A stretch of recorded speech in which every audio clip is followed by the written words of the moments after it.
that afternoon, driving one of our UC vehicles, that guide outfitter was leaning out the window as he was directing one of our agents to drive down this harvested cornfield trying to shoot a golden eagle in the air.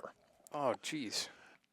We had to close that early because he was killing too much. Killed too many pheasants at his directive, killed too many grouse at his directive, shot a red-tailed hawk at his directive. He was shooting at eagles, and we were shooting at eagles. Just not hitting them. Not hitting them Yeah. at his directive. They poached a deer with a shotgun at his directive. They would have had a fish violation, except there isn't enough water in that part of the state to hold a fish. We ran them through a second time, and it was the same stuff, more clients, guides, the outfitters. It was all bad. It was rotten to the core. Delta Waterfowl is the duck hunters organization, and what we're doing is managing out here to increase duck production.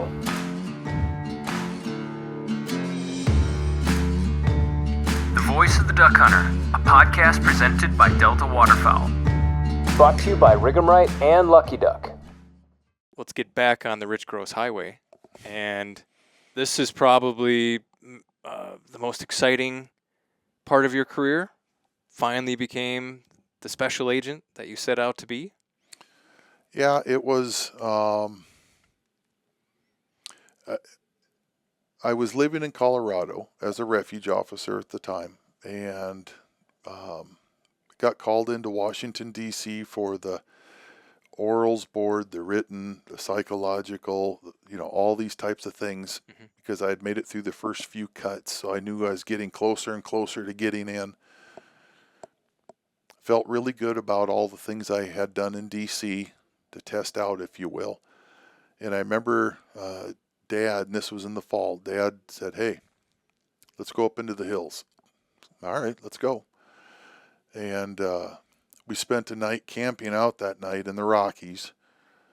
And he had learned he pulled himself off of the committee that selected agents, obviously because of nepotism. Potential nepotism complaints. But he said he had heard from the committee that I had been selected. And so that night, it was a clear night. You could count stars for your lifetime. I mean, it was one of those things, and I just remember life's pains and stresses were non-existent that night. I mean, I was floating on cloud 9. It was awesome. We had a campfire and cooked on a campfire and had a drink of whiskey between us and, a cigar. And it was a special time. So yeah, in the morning, my mind had shifted to, okay, now what do I need to do to, hit the deck running? And, act surprised when somebody told you? Well, yeah, that too. I had to wait for the letter and everything else, but I was a Grosz. I am a Grosz, and Dad had killed it in his career, and I didn't want to be the anchor. I wanted to do things that he approved of. But the flip side is I wanted to cut out my own niche. I wanted to make my own shadow so that I wouldn't be in his shadow. So my mind was already shifting into, how am I going to do that? Do you feel, I guess we have to fast forward to the end of your career. Do you feel like you differentiated yourself from your dad? Our career paths were remarkably similar. They weren't planned that way. Remember, I was here in Bismarck back in the 70s, and I ended my career here in Bismarck. Dad went on, but the dynamic had changed. I had initially thought, well, I'm going to probably climb a little higher. But the dynamic had changed administratively within the Division of Law Enforcement to the point where I felt I would not be as useful to the critters. And my job was not measured by title, wasn't measured by how much money I was making. It was measured to me by where am I the most lethal at stopping the criminal element from getting to my critters. And that's why I stopped here. I had opportunities at DC. I had opportunities in Alaska and region 3. I mean, I had opportunities. I didn't want to take them because there was basically a different shift in how the administration did things that would have, I felt, limited my usefulness. That's a good way to put that. How am I the most lethal? Both literally and figuratively, I suppose. Lucky Duck is a proud partner of Delta Waterfowl. While being an industry leader in waterfowl motion decoys is their focus, they have the hunter in mind when designing all of their products. From their 5-star crash-rated Lucky Duck kennel to their full line of predator hunting gear, they are committed to serving the hunter 365 days a year. Check out their wonderful line of products at www.luckyduck.com or at a local retailer near you. Like I said earlier in this podcast, Dad always tried to put himself between the criminal element and the critters. That has stuck in my head my entire career. How was I going to get in between? Because if you're not in between, not to keep quoting and bringing Dad up, although I highly respect the man more than words can say, but wildlife dies without a sound. The only voice it has is yours. That's his. That's Dad's. Yeah. No one knows on those freezer drags what happens unless you get there and stop it. You know, you can see what happens at the back end of it, or if you don't even drive down that road, did it ever happen? You'll never know. You know, but the populations of critters start doing this, what's happening? Right. You got to get yourself in the middle. So, you're a special agent. Give just a quick summary of what is that job? Because maybe I should back up. You were one of how many? Well, I'll give you the technical answer, and then I'll give you what happened in my career. Congress has funded, if I remember correctly, up to 255 special agents with the Fish and Wildlife Service nationwide. Okay. 255. Custer had better odds. Okay. So, to my knowledge, we've never had 255. I think we've been up in the 210s, maybe 220s. I don't think we've ever exceeded that point, at least during my tenure. There were times we were down into 170s, 180s because of funding. Remember that refuge issue with money? Well, you know, if you don't have the money, you just can't do it. So if you don't have the money, you can't hire. We had years where we didn't hire agents because we didn't have the money. So, as an agent coming on board, the things that you could do that I really appreciated about the agency was it was largely left up to you. You had expectations, we had priorities, you know, we had things that, you know, if someone's killing eagles and selling eagles versus someone shot a duck over, eagles obviously take priority over a duck in that case. So we had priorities, and we were to engage in investigations that met those priorities. My boss that I had here before I became his replacement, basically, Bob Preiksat, tremendous investigator. He always used to say, and he had work ethic like Dad and like me, he always used to say that we have priorities, and we'll do the top first, we'll do the medium second, we'll do the low last, but they all get worked. So, what he is basically saying is, you cast a net and you take it all in, and you don't let anything slide. That comes at a toll to your body a little bit. It comes at a toll to your family. But Bob lived the job. I mean, he lived it. And I greatly enjoyed his perception because he and I were in the same boat. But if you look at the agents in Los Angeles, they're doing a lot of international stuff, coming and going to and from the country. But if they wanted to hop out and go into Southern California and work a dove opener, they could do it. If they wanted to go to Kern National Wildlife Refuge or Imperial or something and work ducks, they could do it. But once again, that would be a lower priority than someone who's smuggling rhino horn into the country. So there was a number of things you could do. And depending on where you were, there were different things that were priority. Sure. As an example, in North Dakota, we did a lot with Canada. We had the Lacey Act. We did a lot with the state and the tribal wardens, and with our provincial and federal counterparts in Canada. But we had eagle problems here. So we worked a lot of eagles. We have waterfowl. So we worked a lot of aspects with waterfowl. To some degree with the sport hunter, but we would also try to work into the more of the commercial components with the duck clubs. So it just depended on where you were and what you did, what critters you had. Now, if someone was smuggling rhino horns through the port of Portal, North Dakota, and we caught wind of it, would we work it? Heavens, yes. Yeah. Because that became the most important. Yeah. That's a very, very high priority case. So it just depended, and that's what I really enjoyed with this career was every morning I woke up. I mean, I'd be brushing my teeth and hitting the shower, and my mind would already be rolling into whose day am I going to ruin today. And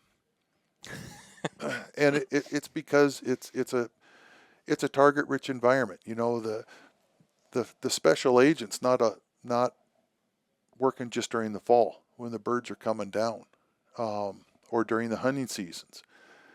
We're working 24/7, 365. There's always stuff coming and going into and out of this country, and there's stuff going on within the country. Dad always used to say, "Do you think the bad guys take Christmas off?" They're probably busy on Christmas.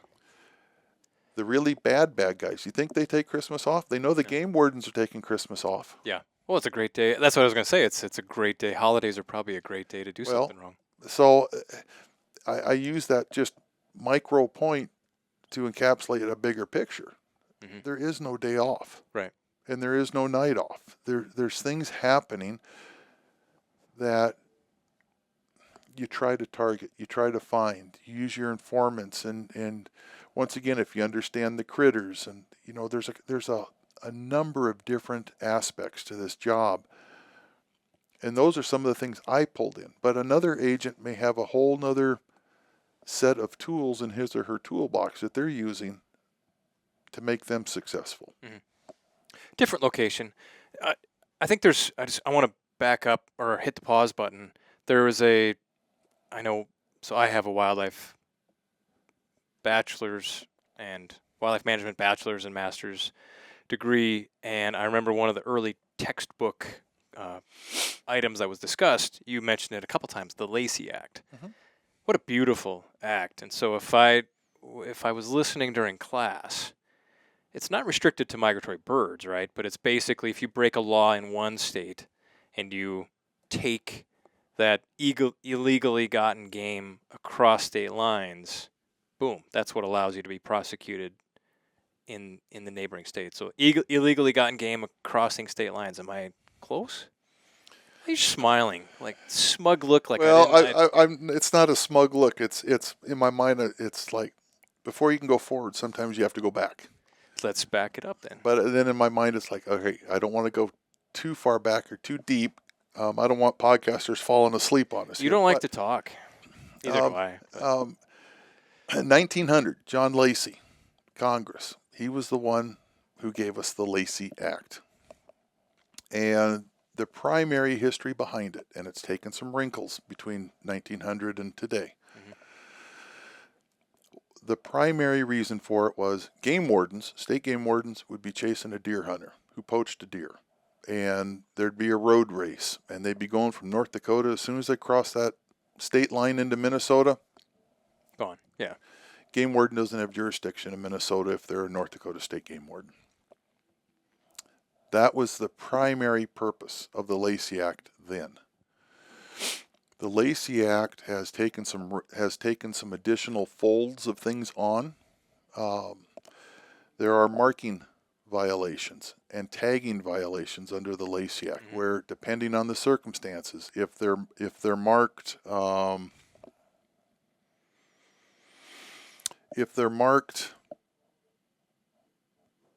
walleye and they're really sturgeon, Oh, got it. there's a problem with the Lacey Act. There's a separate individual marking provision. So in a duck hunting world, if there's transportation If there's laws, the Lacey Act, it depends on the base violation. If you have something that is federally protected, like a duck, since you brought ducks into the picture, if a duck is merely transported, it's a Migratory Bird Treaty Act violation if it's been done illegally, unlawfully. And then that predicate also could trigger the Lacey Act. If it's a state animal, walleye, pheasants, deer, antelope, something like that, and it's killed unlawfully, so you have a state law predicate, it has to cross a state boundary. Or if we stop it even in North Dakota, you're a Minnesota resident, you have an illegal antelope in your pickup. We stop you at a game check station. We identify the illegal antelope. We say, hey, where are you headed to? I'm headed home. Well, your intent is to drive that into Minnesota. gotcha. We can also use that. So that triggers an elevation to a Federal. federal violation. So now there is no territory other than, yeah. The beautiful thing about the badge that I used to wear is it said U.S. And that included its territories.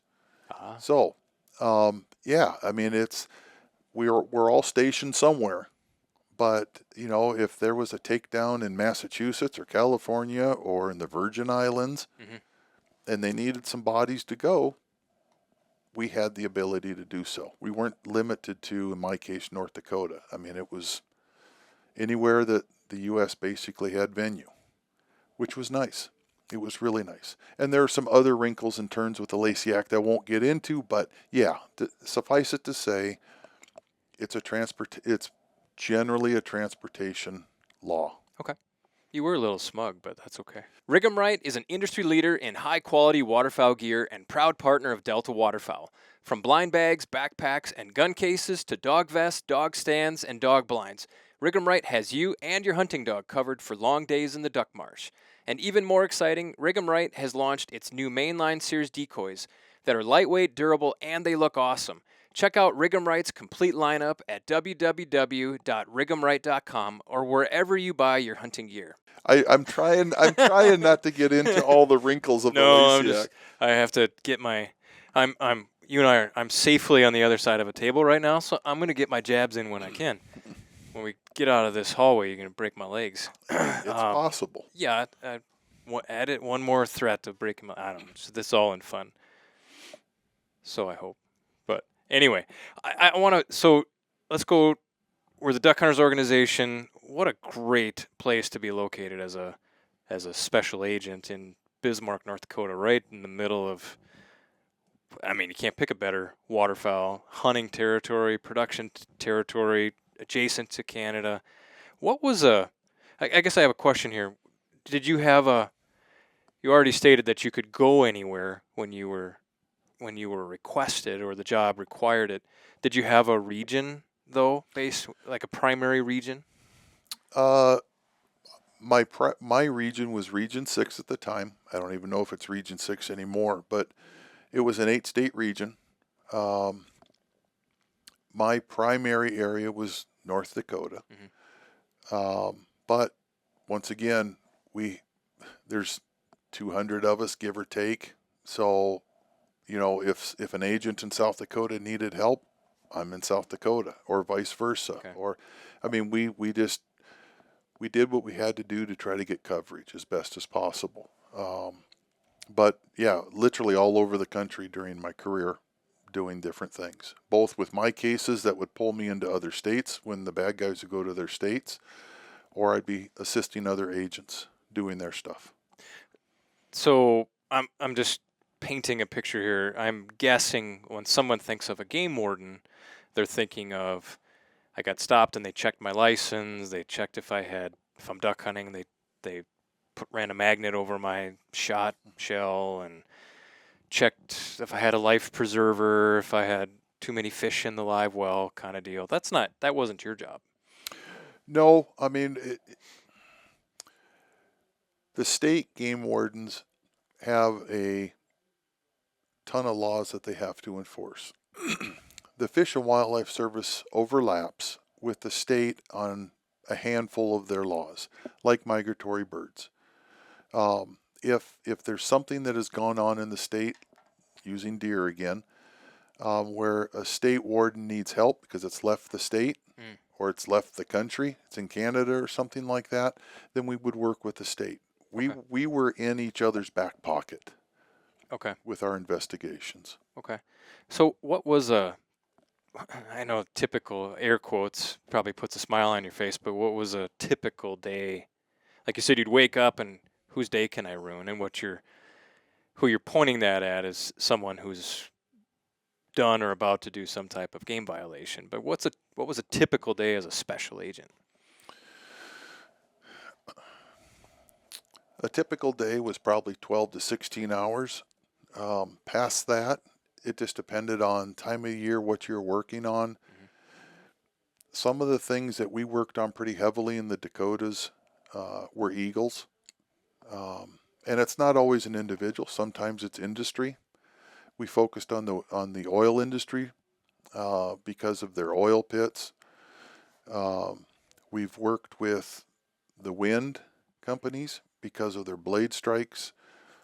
Tower companies because of their guide wires that come down and migratory birds can't see them, and all of a sudden you've got 5,000 birds at the bottom of a power line. I mean, it's all over the board with what we do. But the agent's primary job wasn't the one-offs. I mean, would we go out in the field and work duck hunters? Absolutely. Mm-hmm. Would we help the state if they needed help with something? Absolutely. Or the tribes. I had cases between me and tribal officers.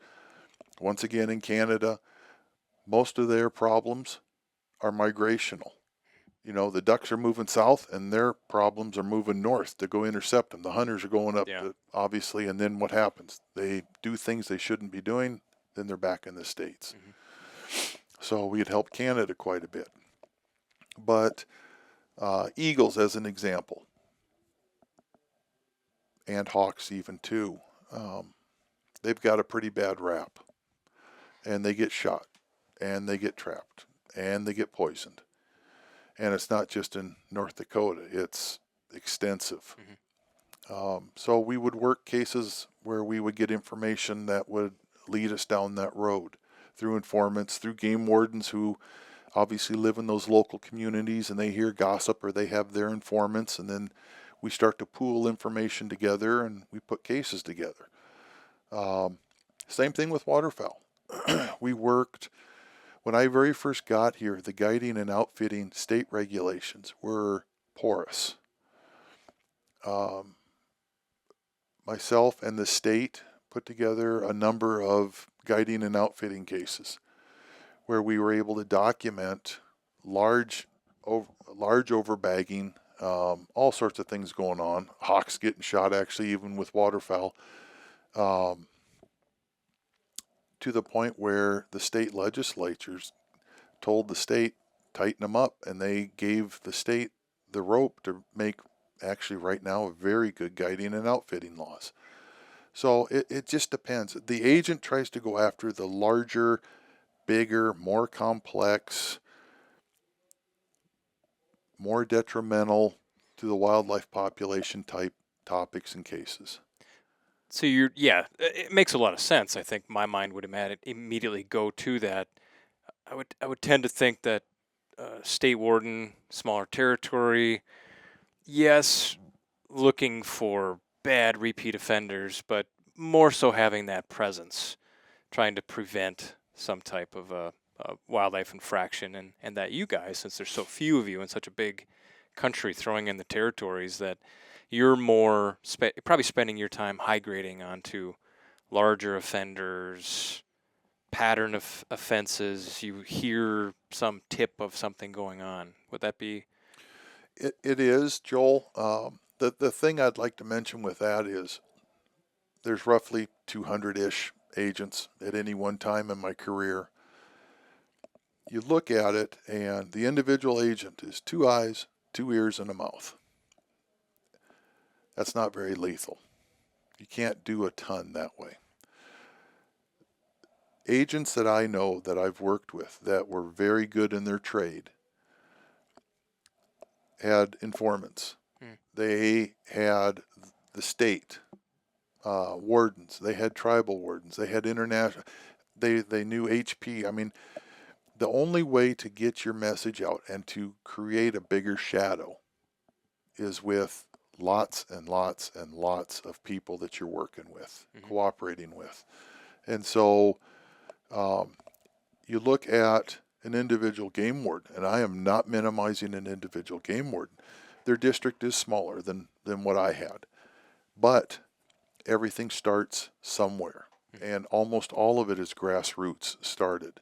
And that's where your state game wardens, your tribal game wardens, they're absolutely essential to this whole game because they're going to hear things long before I do. Once again, 2 ears, 2 eyes, 1 mouth. It's going to take a while to get to me, if it ever gets to me. So we worked hand in hand with the state, with all these other entities, and it wasn't to take their case, it was to work with them with their case. And depending on the conduct of the player or the company, at the end of the investigation, the state would say, okay, we can do this. And I'd say, okay, we can do this. And then we'd look and see what's the most appropriate. And then we would make a blending of that and then move forward with the prosecution. Last time that you were on this podcast, you were full-time employed. So that came with some restrictions on what you could and couldn't say. You're not anymore. I would imagine some of those handcuffs are gone a little bit. But I read this book as a high schooler. It was called A Game Warden's Diary. I can't remember who it is, but it's a series of short stories. When you talked about your dad's book, it reminded me of it. But it's a series of short stories, and it was all one game warden. I think he might have been a Wisconsin game warden. But each short story is a negative encounter that he had, and I think of one, it was early in his career, and he had some type of armed individual. This particular guy had an axe, I think it was. And for some reason, he was in front of, they'll call him the bad guy, and something got him to turn around, and the guy had his axe up, over his head and was about to end him, but and that was a big defining moment. So suffice it to say, there's a fair bit of danger. I don't want to sensationalize or dramatize, your career. But one of the things that I remember, and I don't know where it ranks out anymore, but being a game warden ranks really high in terms of dangerous jobs. There's quite a bit of risk that you're exposing to yourself, right? Because what does every hunter out in the field have in common? They have a gun, right? And it's also quite often in a remote location. So did you, again, say what you're comfortable with or not, but what was danger something that was common, or just that protection of self, was that always there for you? Well, you always wanted to go home at night, not with a toe tag. So you built in protection as best you could. You were aware of your environment. You let your buddies know where you're going to be if you didn't have somebody to work with. You tried to use your head. I mean, your best weapon is not your gun. Your best weapon is not your hands. Your best weapon is your mind and your mouth, in that order. So it's part and parcel with the job. I mean, when I took this job, that was a possibility. That was a possible outcome. Did I let it ruin my day or just be a constant obsessive thought? No, I didn't. You take the precautions that you need to take, just like any other law enforcement officer, and you move forward. I mean, it's the last agent that I think was shot, if memory serves me correctly, was I think in the 60s, and I could Okay. be wrong. But it was a total ambush job Mhm. where there's probably nothing he could have done. He survived, but he got point blank range shotgun. But it does happen. We have lost agents in the past, but it's what you sign up to do.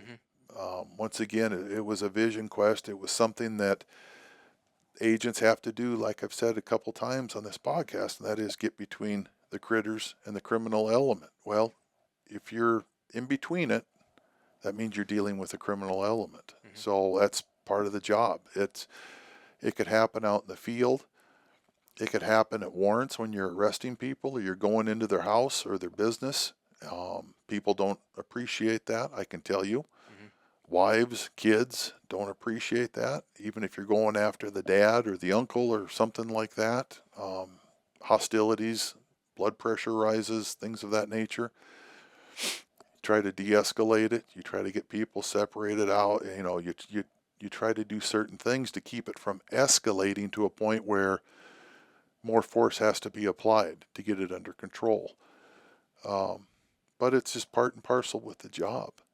You don't have to tell any stories, Rich, but I imagine you do you did a great job there of thinking and talking and maybe removing yourself from a situation where it's going to come to something more physical. But would it be safe to say that you encountered some physical situations? Yeah, I mean, there were a lot of people that wanted to take my top knot off. But once again, use your mind, use your mouth, distance. There's things you can do to help minimize those opportunities for someone to hurt you or your family. And you know, it's not just when you're on the job, so to speak, because people will remember this face. Oh, Not that it's beautiful, because it's not, but it's unique in an ugly sort of way. But people will remember this body because I generally don't blend in with the average public. So it could be at a dinner. It could be going to a movie. It could be grocery shopping. You don't know where or when you're going to encounter things. some not so savory words fired your direction? Well, yeah. I mean, so when I come into a room still today, I'm already casing. I'm already checking it. You know, are there faces? Is there something going on that is not good? Is there somebody there that I recognize and not for good reasons? I may not remember your name, but I will remember your face if we've gone sideways. So that's just something you become accustomed to doing. Yeah, you always try to be aware of your environment and things that have changed or things that are out of place or people that are doing things that are just a little odd. I've been out of the game for a couple years, but that doesn't mean that there might not still be someone out there that wants to hurt me. So obviously I'm going to try to stop that from happening. I got your back. Well, you know, that's just the way it works. You know, it's you know, it may not be drugs, although we got into drugs in my career. It may not be, you know, some of these other things, guns, although I got into illegal guns. I mean, this wildlife trade is not just wildlife. It's not sterile. That's all it is. It has mixings of felons, obviously. It has mixings of guns. There was child porn that I got into, found during warrants. You know, there's drugs. There's you name it. It just blends together. It's just all intermixed nowadays. When my dad came through, a lot of it was wildlife. It was wildlife. It was wildlife. It was wildlife. Today, when I stepped out, I would tell you that when you get into these bigger cases, when you're getting into the criminal element, the enterprises, the businesses, that's what they're doing, it's going to go all over the place. And you're going to be bringing up other three-letter agencies like DEA and FBI and, all these other federal entities, because that's their expertise. Okay. So Interesting, though. Like, no 2 days are probably ever the same. I'm going to ask this impossible question. Here's my setup. So I can think of people who may get caught by a game warden once in their life or never in their life. I can put myself, I think everybody can put themselves in somebody's shoes that got pinched by something, accidentally overharvest, like a genuine accidental overharvest, or that I think everybody can relate to that one. How about this one? I can identify some of the temptations. Shooting across the fence onto private land. I can, you can think of all the routine things that a normal person has to make the choice, I'm going to do it or I'm not going to do it. I don't want to make it okay, but I'd say those are fairly benign, one-time infractions. But it's not that you didn't deal with that from time to time, but you're up a level. Is it possible to describe the type of people, the motivations that at that later stages of your career that you were dealing with? What was their motivation? Like, 'cause I don't get that one. I don't understand the motivation of these big wildlife infraction offenders. Well, everyone's wrapped a little differently. Some people do it for money. The covert cases where I had agents that were working informants who were inside buying and selling eagle parts, actually buying, not selling, but buying eagle parts. It was a money thing. And it was also a cultural thing, because a lot of that ended up going into the feather trade. Ego plays a lot into this with certain people. Those are two of probably the most primary things. It's probably a lot of ego and it's money. It could be other things. It could be a title. It could be, you name it, and through part of your investigation, you should be able to come out and figure out what's motivating this person or these people. And you usually get there. I mean, as an example, we had a guiding and outfitting case when I got in here, and we got into a number of problematic guides and outfitters where out west, a guy was guiding for pheasants, primarily pheasants and grouse and huns. He'd also do deer and antelope. But state game wardens, they had heard through the grapevine some certain things at grassroots level that we were able to put together and develop enough probable cause to ultimately bring in some covert operatives, some agents from other states, and they went and hunted with this guy. And right off the bat, he said, "All right, guys." And he just had some people that had just left, flying their Learjet back to Montana from pheasant hunting. He said, "All right, guys, we're going to be squeaky clean. Let me check your licenses. We don't do anything wrong here. And there's your place that you're going to stay for this trip." So the two agents head over there. They pop open the little chest freezer that's in there, and it's plumb full of pheasants from the hunters that just left, way over their bag. So the covert agent contacts me. I get a hold of my agent counterpart over in Montana who's sitting at the tarmac when this Learjet comes in. And we got to be careful not to burn our guys back in camp. The agent in Montana, Rick, did a tremendous job putting enough smoke in the air that they couldn't figure out how anyone knew anything. But ultimately got everything under control, got admissions, did what he had to do to kind of lock down this violation. We hadn't even started yet. Well, word got back to this guide outfitter, and he's immediately came over to our two operatives and saying, "Okay, I don't know what the heck happened, but my guys just got busted. We're going to be squeaky clean." That afternoon, driving one of our UC vehicles. That guide outfitter was leaning out the window as he was directing one of our agents to drive down this harvested cornfield trying to shoot a golden eagle in the air. Oh, geez. That afternoon. Well, before the smoke had cleared on that case and it was set up to be a 2-year case, we had to cut it short because he was killing so much stuff. Our agents killed too many pheasants at his directive, killed too many grouse at his directive, shot a red-tailed hawk at his directive. He was shooting at eagles, and we were shooting at eagles. Just not hitting him. Not hitting them Yeah. at his directive. They poached a deer with a shotgun at his directive. They would have had a fish violation, except there isn't enough water in that part of the state to hold a fish. I mean, he was violating every single thing going on.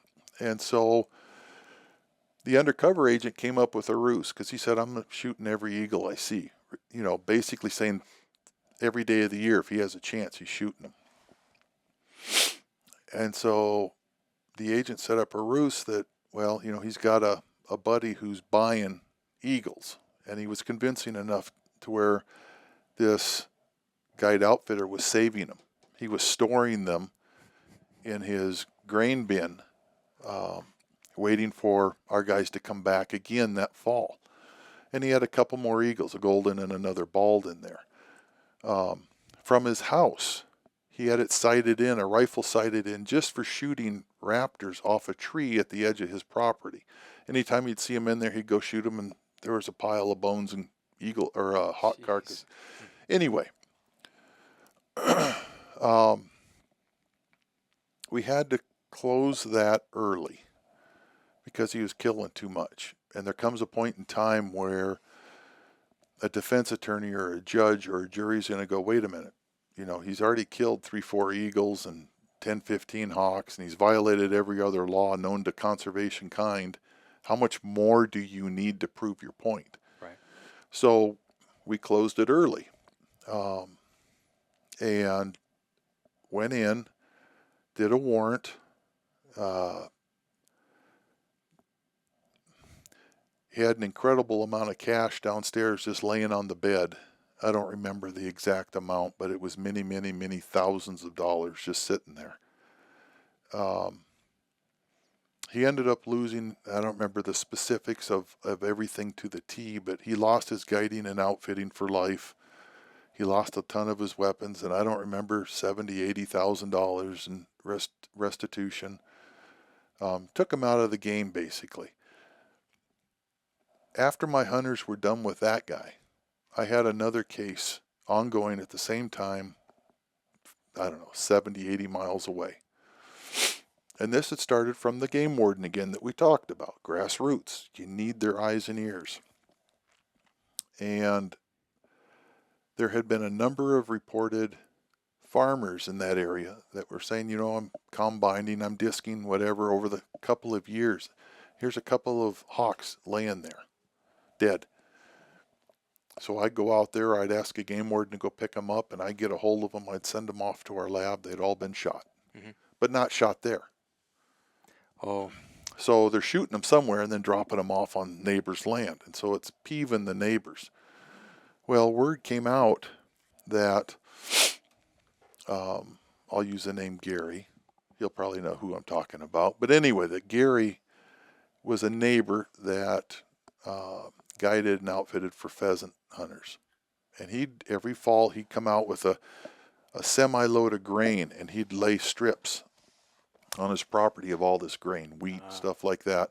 He'd suck every pheasant in the county onto his property. Well, Gary had let it be known that he wasn't real happy with raptors. Why? Because he's viewing them as taking his pheasants out of the game, which means, you know, we can all draw that picture. Ran some undercovers in. Gary accepted our undercovers. Gary's wife was always a little hinked up about the undercovers. So Gary would talk a mean story, and our agents would find evidence that his story was true. Like he talked about shooting from his garage door at another tree about 200 yards away, and there was powder burns on the door. And he used to pole trap, and he showed our agents how to pole trap, and where he pole trapped, but never pulled a owl or a hawk out of the pole traps. Well, long story short, the agents were never able, because his wife was hinky, and she told Gary, Don't trust these guys. Don't trust these guys. Well, they worked with him, and Gary gave them a whole lot of verbal stuff, but would not give them enough that we needed. But learning his MO, he used to have a little path that he would drive in the fall especially, and he'd shoot every raptor he could. Well, you might sit there for weeks on end and never even see it happen. And in North Dakota, it's all bald country for the most part. You're probably going to get spotted. So we set up an eagle, a stuffed eagle, on a piece of land that we had permission to use. That was part of his path. And he obviously shot it. And with that, we came down, we did a vehicle stop with the state, and with his admissions, because he was panicking, obviously, with the lights and everything else, and the gun and the whole 9 yards, we ended up getting him. So, along with some of his friends and other stuff, I mean, it just depends on how you get these things put together, and how you take some of these people out of the game. Waterfowl cases. The biggest investigation, to my knowledge, still in this state was one where the state game wardens and I worked it together. It's in the central part of North Dakota. Waterfowl guide outfitters, they did a little deer work, a little upland work too, but it was primarily waterfowl. And we had information from a couple of informants, and a state game warden ended up pinching one of the guides, not the outfitter, one of the guides with his clients who had an overbag. And together we were able to draw up enough probable cause.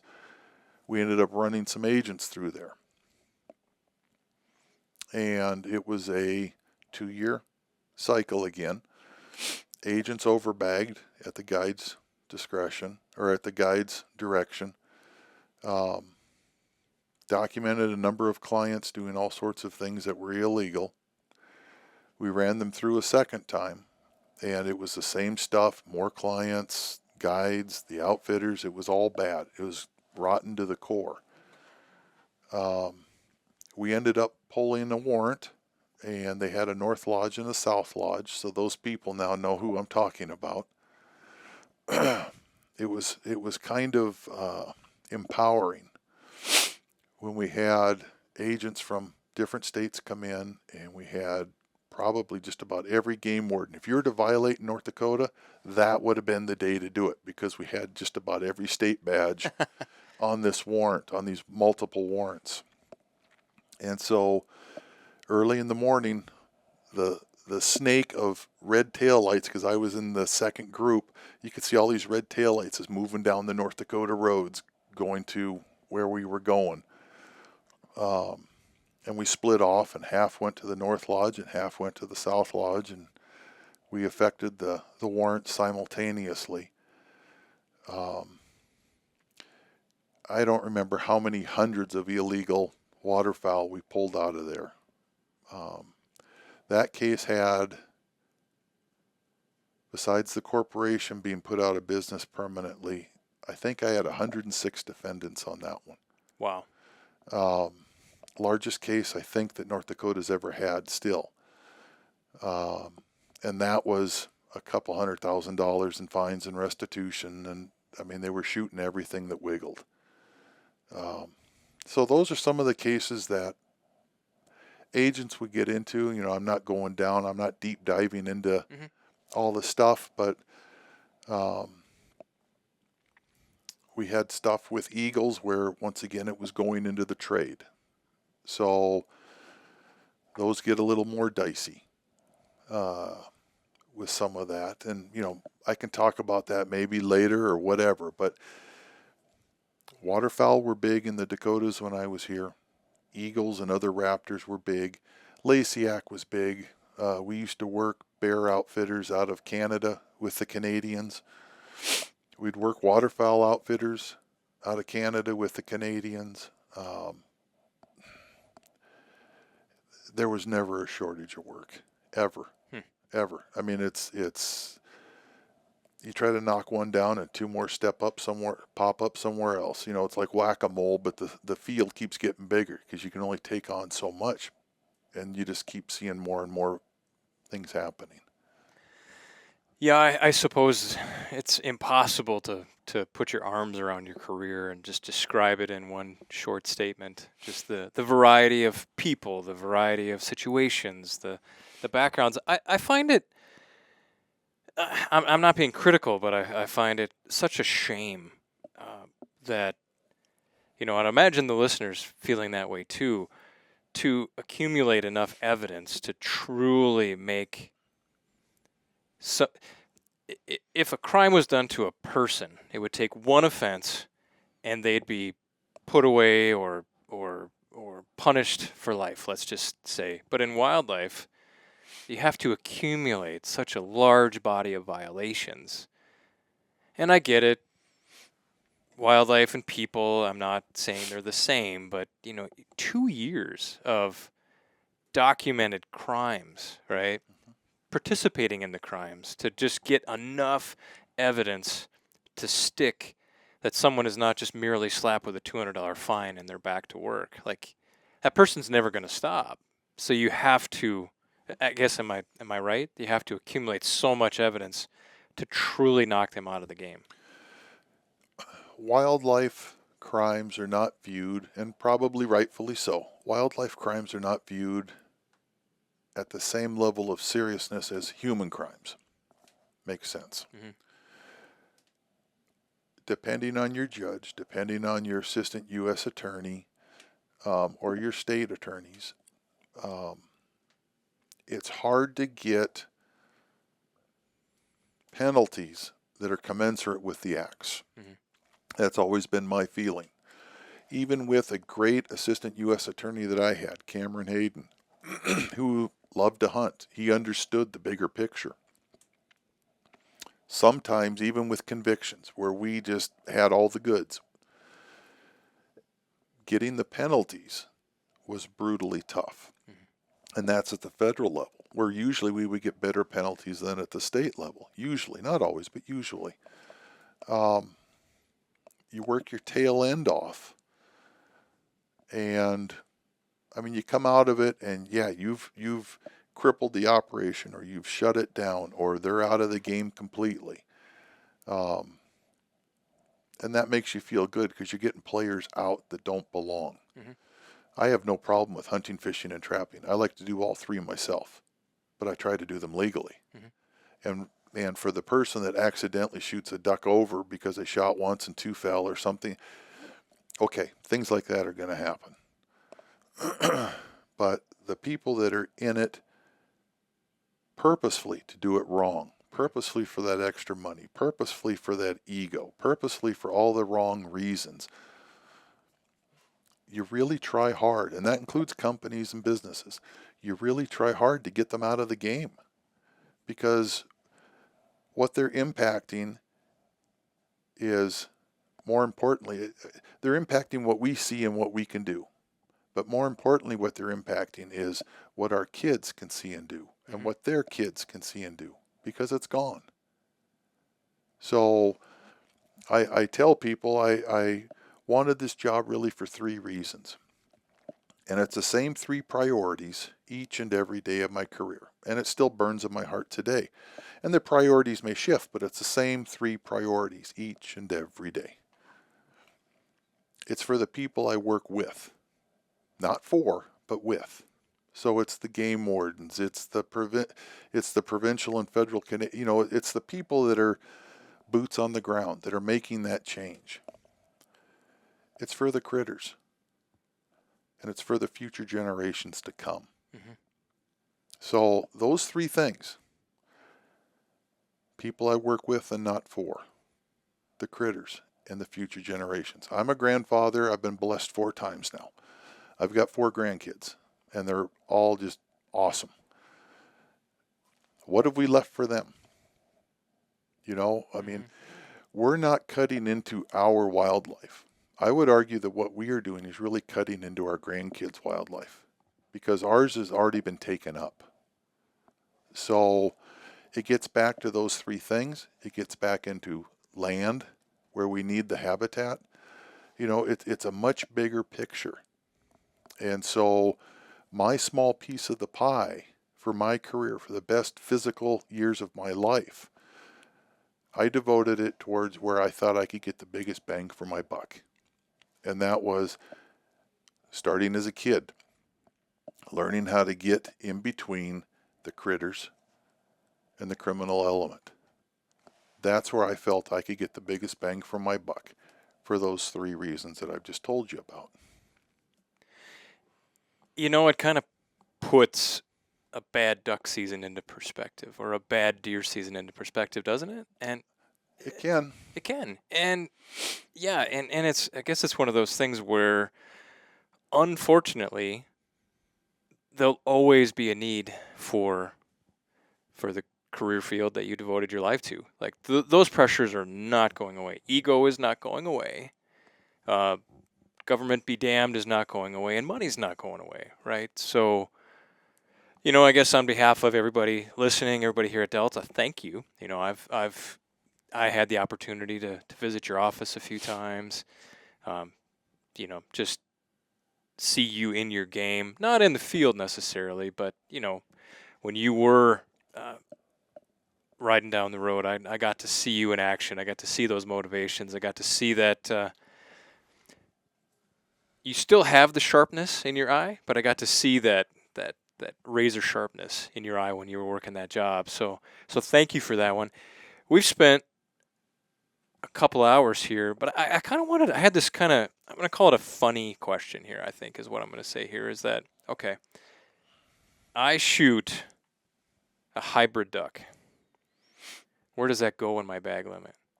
Least restrictive. The least restrictive? So let me give you an example. You shoot a pintail mallard. Okay. Or a pintail gadwall. Gadwall, you can shoot whatever the daily bag limit is. It's restricted only as far as the number you can shoot, which is, depending on the year, depending on where you're at, 6 ducks. Mm-hmm. Okay, so you could shoot potentially 6 gadwall. If you look at the scenario with pintail, how many pintail can you shoot this year legally? 3. Okay. Here. So, okay, we'll use the scenario in North Dakota. So you can shoot 3 pintail in North Dakota legally. If you shoot a pintail gadwall, and you know it's a pintail gadwall, the game warden will count it as the gadwall, the least restricted. Least restrictive, okay. Because it's a hybrid. We will tell the waterfowl hunter, you should always treat it like it's the pintail, and here's the reason why. Generally speaking, hunters are poor at identification. Mm-hmm. And we don't want a hunter who's poor at identification making a poor ID, which costs him or her later on. Does that make sense? So put yourself in the least potential for a violation. Put it in the most restrictive category. Yes, as a hunter. Yeah. So if you're not 100% sure, you count it as a pintail. But if I come upon it, I see you in the field, and you've got this gadwall pintail hybrid, it's a gadwall. Okay. You know what? I've never thought about that question. I thought, I'm going to ask you. So that's the answer. It's the least restrictive. Okay. I mean, we get throughout a year, I don't know, over my almost 25-year career here, hundreds of emails with an attached photo going, what is this? And so I'm really good at the brewer's duck. I'm really good at the very obvious ones, but you're like, okay, this one has a white patch. This one has that. But I never thought about it from where did that fit in your bag? Well, a game warden will treat it as the least restrictive duck. But like I said, we tell the hunter, treat it as the restrictive bird If the mom or dad is a restricted bird, treat it as the restrictive one so that you don't accidentally overbag. Good advice. Good advice. Well, I don't want to go, Rich.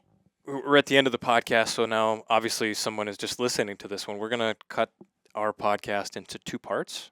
Okay. Yeah, part 1 an hour, part 2 an hour. So we're right at that 2 hours. So let's try to keep this little last part short. But I'd be remiss to not make a plug for the Duck ID guide that we developed together. That was your brainchild. We just happened to have the ability as an NGO to bring your idea and Pat's idea, Pat Bosco, bring your idea to life. But what an amazing Duck ID guide! It's an in-hand Duck ID guide.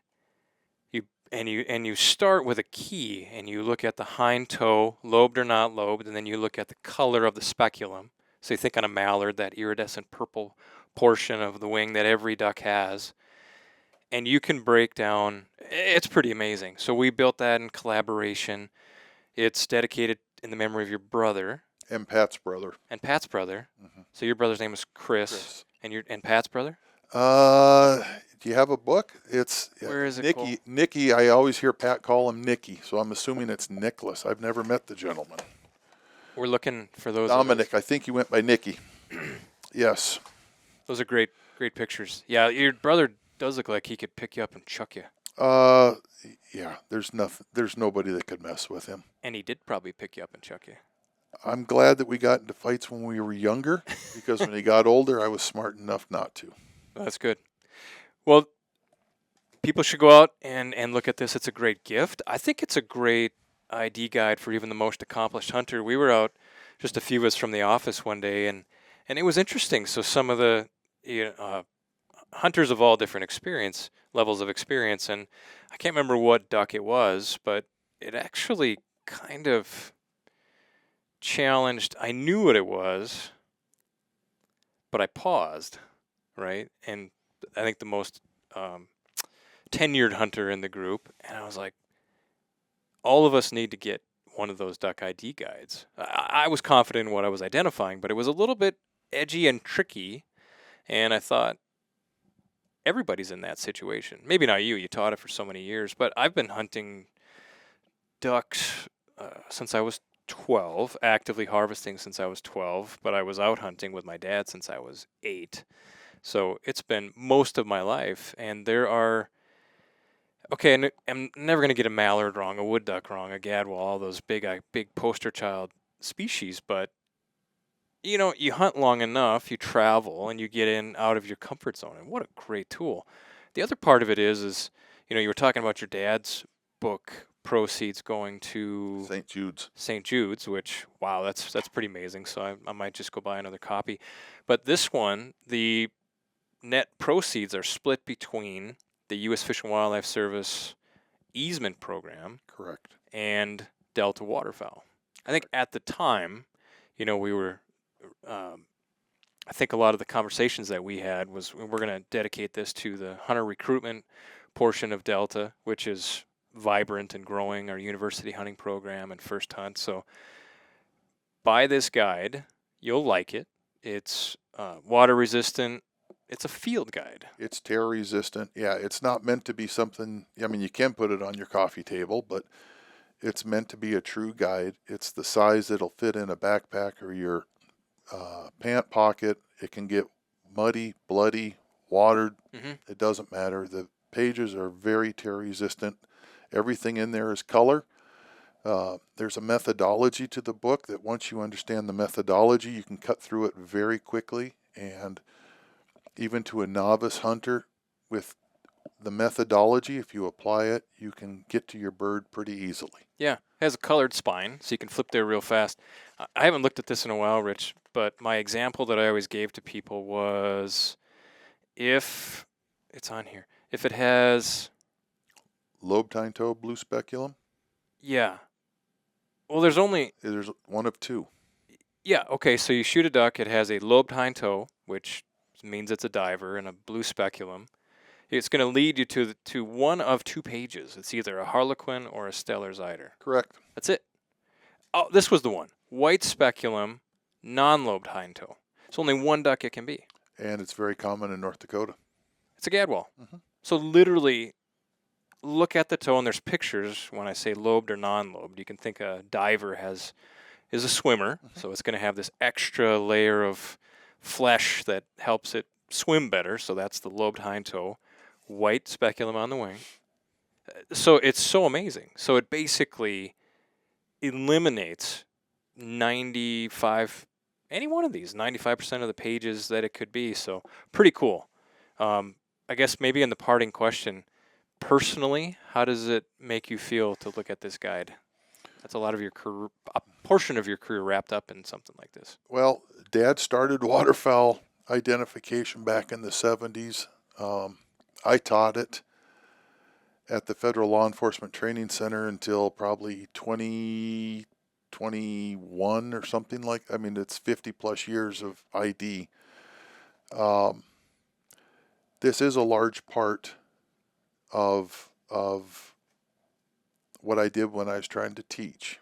I still teach the state of North Dakota game wardens. Oh, cool. I'll teach anyone that needs it, basically, because I want them to understand and do it right, not black box it. Let's figure it out and do it right. But it's a legacy piece for me and for Pat, because the proceeds that we would normally receive from this, like you said, goes to the easement program with the Fish and Wildlife Service. They buy dirt with it in perpetuity. Remember that habitat thing that I've talked about a couple of times.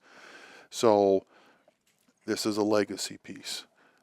So, I mean, it's an opportunity that Delta gave Pat and myself. We're grateful for it. And I'm hoping that hunters, or even people that might even like to bird and want to know more about ducks, buy the book. And it's very reasonably priced, in my opinion, and it is a true field guide. Most of them are not. And it obviously helps condense a confusing world of waterfowl into a way to identify them pretty easily. Yeah, I love it. So, all right, Rich, I promise you there's room on here for another couple podcasts. I think of the stuff that I was prepared to talk about, I think we left 40% of it behind. So we'll get you back on here. We'll pick it up. I hope everyone listens and enjoys this one. I certainly did. Thank you very much. I appreciate your time, Joel, and thank you for allowing me to talk. You bet. All right. We'll catch you next time. Sounds good. The Voice of the Duck Hunter, a podcast presented by Delta Waterfowl.